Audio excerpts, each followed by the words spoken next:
So top tips around planning for overseas travel. One of the key pieces that we bump into is people who haven't planned ahead and looked at what are they going to do if something goes wrong. And that really comes down to some really practical thoughts around who's going to help you, can anyone get to you? Second up is where you're going to go to get help if you're going to have to transport yourselves. And lastly, who's going to pay for that support?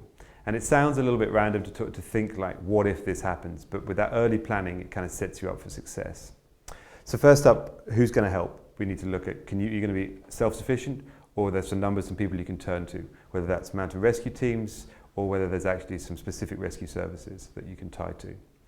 Moving on is what medical facilities have you got access to? Can you use the local hospital structure? Are you going to be using clinics? And understanding their limitations. What can they do? What can't they do?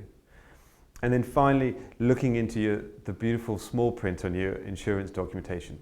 Does the search and rescue cover actually give you enough funds to do an effective search? And in addition, is the medical care going to be paid for? Specifically, that's important in countries where it's expensive for medical cover, but also just making sure that the setup is there, that they can immediately provide that care. Often you may have to have a credit card to sort of initiate the initial treatment before that insurance cover picks off.